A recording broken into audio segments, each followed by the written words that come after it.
ہمارے اس جلسے کے روح رواں ہادی ملت شہر قاضی جناب حافظ قاری عبدالقدوس صاحب ہادی جو نائب صدر اتر پردیش کے منتخب ہوئے ہیں، کانپور والوں کی طرف سے مبارکباد بھی دی جا رہی ہے کہ اللہ نے ان کو منتخب فرمایا۔ تو اب میں ان کو بلا رہا ہوں، کچھ تعارفی کلمات بیان کر دیں تاکہ جو مجمع آئے وہ سن کے جائے، اس کے بعد دوسرے مقررین کے بیانات ہوں گے انشاءاللہ۔ بسم اللہ الرحمن الرحیم۔ تقریر کرنا مقصد نہیں ہے، میں چند منٹ کے لیے آپ کے اور حضرت مولانا سید اظہر مدنی صاحب دامت برکاتہم العالیہ کے مخل ہو گیا ہوں۔ کچھ باتیں گوشگوار کرنی تھی۔ یہ فرقہ باطلہ کے سلسلے میں جو آج کل حالات چل رہے ہیں، کیونکہ 20 سال پہلے سے میں اس کام کو انجام دے رہا تھا، بیچ میں کسی وجہ سے وہ تقدم نہیں ہو سکی جو میں کرتا، لیکن ادھر چند سالوں سے دارالعلوم دیوبند میں رابطے کے چونکہ ممبر ہوں، اس حیثیت سے مجھے بلایا جاتا ہے۔ وہاں پر برابر جو میٹنگیں ہو رہی ہیں اس فرقہ باطلہ کو لے کر کے بڑی بے چینی ہے۔ 2 میٹنگیں ہر سال ہو رہی ہیں، ایک تو فرقہ باطلہ کے نام سے اور دوسری میٹنگ جو ہے وہ رابطے کی ہے، اس میں ایک ایجنڈا ہے فرقہ باطلہ۔ اس کو بنیاد بنا کر کے ہم لوگ چونکہ ہر سال جا رہے ہیں، شرکت کر رہے ہیں۔ اب جب وہاں پر پہنچو، فرقہ باطلہ کی جو تصاویر سامنے آتی ہے، جو حالات سامنے آتے ہیں، جو بے چینیاں بڑھتی ہیں، وہ بیان کرنے کے قابل نہیں ہے۔ میرے پاس اس کے الفاظ نہیں ہیں کہ میں اس کا احاطہ کر سکوں۔ جگہ جگہ کی جو تصاویر آتی ہیں، ہمارے شہر کانپور کے اندر بھی زمانے سے کچھ نہ کچھ کام جو ہے اللہ رب العزت ختم نبوت پر لے رہا ہے، لیکن میں نے محسوس کیا کہ ہمارے شہر میں جو کام ہو رہا ہے وہ ناکافی ہے۔ شہر بہت بڑا ہے، اس کی ضرورت زیادہ ہے۔ اب اگر کافی دن سے کام ہو رہا ہے تو پھر ابھی چند سالوں میں شکیلی فتنہ کیسے پیدا ہو گیا؟ اگر ہم کر رہے تھے اور ہم نے قابو کر لیا تو نیا فتنہ کیسے وجود میں آ گیا؟ یہ یا گوہر شاہی کیسے وجود میں آ گیا؟ یہ 20-25 سال پرانا تو نہیں ہے۔ تو یہ سب ضرورتیں بڑھتی چلی گئی۔ یہ جو کام کیا جا رہا دارالعلوم دیوبند کا مقصد صرف اتنا ہے کہ آپ کسی بھی حال میں اس طریقے کے پروگرام کر کے اپنی باتوں کو، جو آنے والے فتنے ہیں اس کے بارے میں اپنی عوام الناس کو گوشگوار کر دیں، ان کو متنبع کر دیں، ان کو بچانے کی کوشش کریں کہ تاکہ یہ چیز جو آنے والی ہے، جو ایمان پہ اس سے ڈاکہ پڑتا ہے، وہ ایمان پہ ڈاکہ ڈالنے کی کوشش کر رہے ہیں۔ جتنے فتنے ہیں، چاہے وہ قادیانی ہو، چاہے وہ گوہر شاہی ہو، اور چاہے وہ پرویزیت ہو، اور چاہے شکیل ابن حنیف ہو، یا دیگر مرزا انجینئر کا بھی مسئلہ یہی، تو یہ مستقل جو فتنے بڑھتے چلے جا رہے ہیں، اور جو وقت آ رہا ہے وہ فتنوں کا دور ہی آ رہا ہے۔ تو اب یہ سب مسائل ہیں۔ حالانکہ دارالعلوم دیوبند کی طرف سے دباؤ ہے اس بات کو لے کر کے کہ ہر مدرسے میں شعبہ تحفظ ختم نبوت ہونا چاہیے، اور 10% مدرسے کا خرچ اس پر کرنا چاہیے، اس لیے کہ اس ملک میں اس کی ضرورت کافی بڑھ چکی ہے اور فتنے بڑھ چکے ہیں۔ تمام ہمارے آپ کے پاس بیٹھنے والے دوست احباب متعلق بیٹھتے ہیں اور دوسرے فتنوں کا نام نہ بتا کے بات کرتے ہیں، ہمارے ذہنوں کو خراب کرتے ہیں، ہمارے جو ذہنوں کو خراب کرتے ہیں، جس سے کہ ایمان پہ ڈاکہ پڑ سکے اور ایمان ہمارا سلب ہو سکے، اور ہم کو محسوس نہیں ہوتا، پتہ نہیں چلتا، کیونکہ ہم علماء کے قریب نہیں بیٹھتے، ہمارا تعلق علماء سے نہیں، مفتیان سے نہیں ہے۔ حالانکہ کبھی بھی کوئی بات اگر ہوتی ہے، مجھے کسی چیز کی تکلیف ہو یا پریشانی ہو یا بیماری ہو، آزاری ہو، تو ہم کسی ماہر سے رابطہ کرتے ہیں، فوری طور پر رجوع کرتے ہیں کہ مجھے جو ہے پیٹ میں مستقل درد چل رہا، آخر کون سی بیماری لگ گئی، ڈاکٹر کو دکھایا، اور ڈاکٹر کو دکھانے کے بعد اس کے اسپیشلسٹ کو دکھایا۔ تو ہمیں اتنی عقل ہے، لیکن اگر ہمارا ایمان کوئی کمزور کر رہا ہے یا متزلزل کر رہا ہے یا ایمان سلب کرنے کی کوشش کر رہا ہے، ہمیں توفیق نہیں ہوتی کہ اپنے علماء مفتیان کرام کے پاس جا کر کے بیٹھ کے اس چیز کو سمجھے اور پوچھے کہ ہمارا فلاں دوست اس طرح کی باتیں کر رہا ہے، وہ ایسی سی بات کرتا ہے، کیا غلط ہے کیا صحیح ہے، مجھے بتایا جائے تاکہ اس کی معلومات ہو سکے۔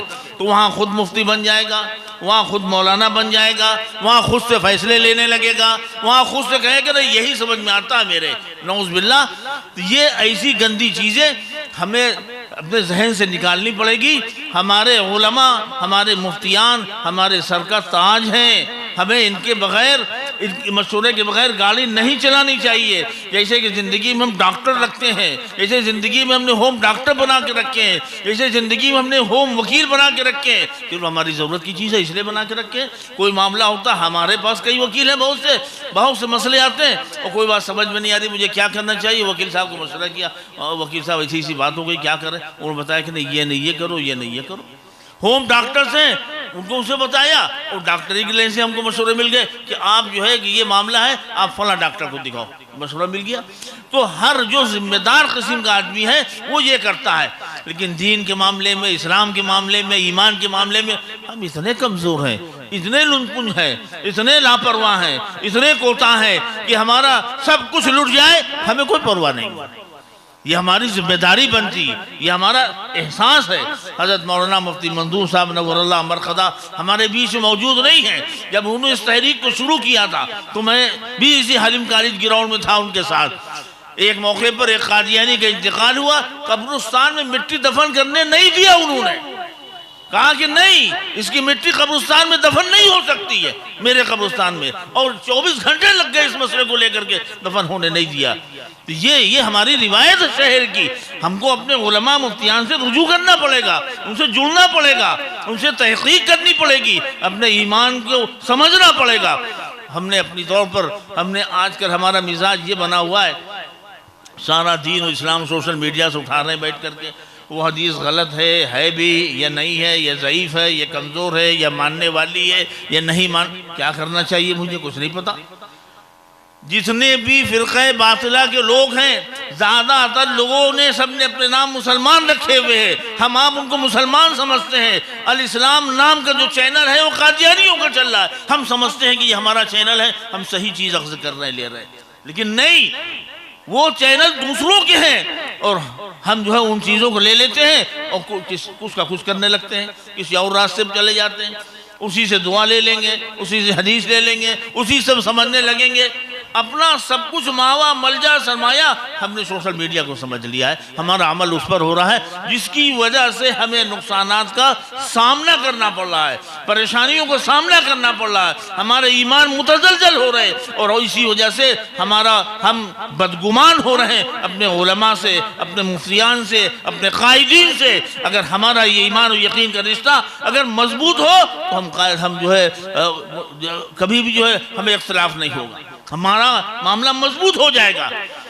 عزیزان گرامی، میں لمبی چوڑی تقریر کے لیے نہیں بیٹھا، میں مختصر سے اس کام کے لیے بیٹھا کہ پھر مجھے بیچ میں جو ہے 20 سال گزشتہ حضرت مولانا سید ارشد مدنی صاحب دامت برکاتہم العالیہ جو ہمارے قائد ہیں، ان کے مشورے سے ہم سارے کام کرتے، انہوں نے مجھے حکم دیا کہ آپ تحفظ ختم نبوت پر کام کرو، حالانکہ میں سو رہا تھا۔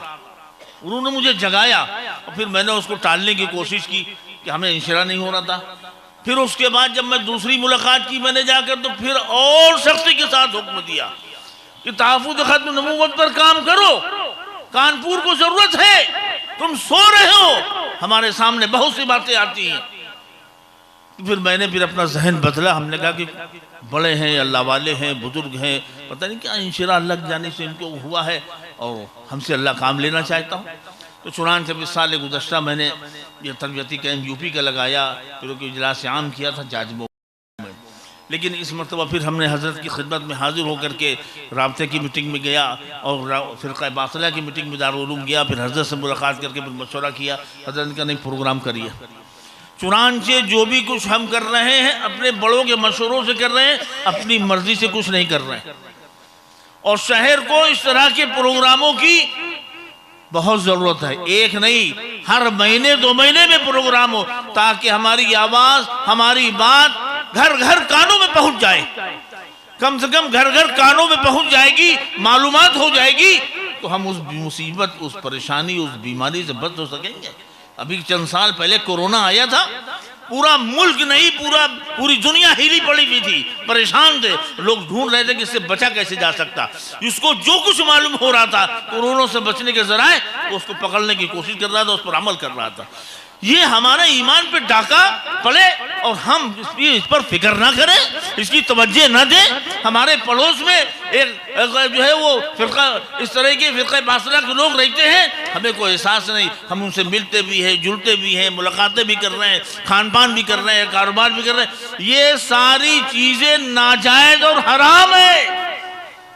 فرقہ باطلہ کے لوگوں سے ہمارا اٹھنا، ہمارا بیٹھنا، ہمارا آنا، ہمارا جانا، ہمارے تعلقات بر رکھنا، ہمارا کاروبار کرنا سب ناجائز ہے. شریعت نے اس کو جائز قرار نہیں دیا. آپ قطعی طور پر ان سے تعلق نہیں رکھ سکتے چاہے آپ کا پڑوسی ہو، اس لیے وہ مرتد ہے. وہ مرتد سے ہم رابطہ نہیں کر سکتے. یہ ہماری ذمہ داریاں ہیں، ہمیں اپنی ذمہ داریوں کو حق ادا کرنا پڑے گا. اگر ہم نے حق نہ ادا کیا تو ہمارے بچے محفوظ نہیں. اگر ہم نے حق نہ ادا کیا تو ہمارا پڑوس محفوظ نہیں. یہاں پر جو گفتگو ہو رہی ہے اس کا مقصد یہ ہے کہ ہم ایک داعی بن کے یہاں سے اٹھیں، ایک ذمہ دار بن کے یہاں سے اٹھیں، ایک فکر لے کر کے یہاں سے اٹھیں، اپنے گھر کی، اپنے پڑوس کی، اپنے خاندان کی.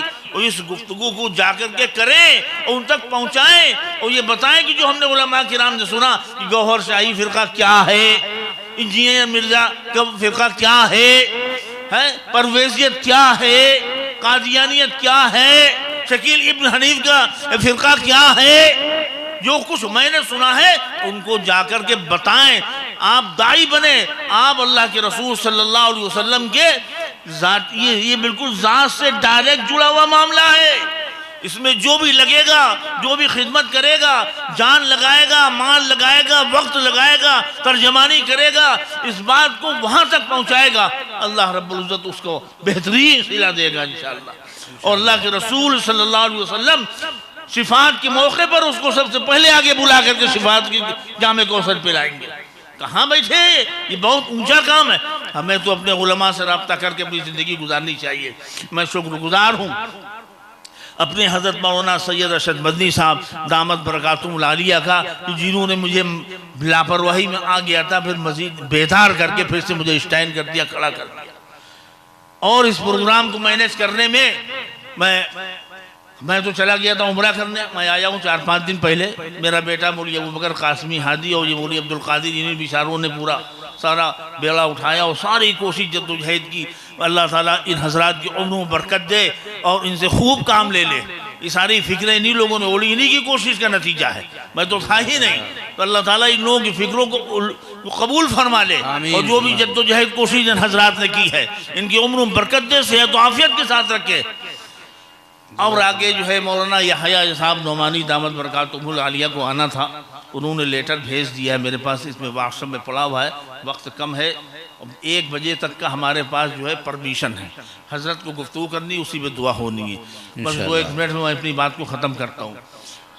ان کے والد صاحب کی اچانک طبیعت کو زیادہ بگڑ گئی، جس کی وجہ سے انہوں نے ابھی مغرب بعد فون کر کے ہم سے معذرت کی اور انہوں نے پیغام بھیجا ہے میرے پاس. اب سنائیں گے تو 2-3 منٹ اسی میں لگ جائیں گے. تو میں نے کہا کہ یہ بات میں آپ کو آپ کے کانوں تک ڈال دوں، پہنچا دوں، مگر یہ ایک بات آخری کہہ کے پھر اٹھ رہا ہوں. ختم نبوت کے سلسلے میں جو بھی تحریک چلتی ہے یا چلائی جائے گی، آپ حضرات اس میں ہمیشہ شریک ہوں گے انشاءاللہ.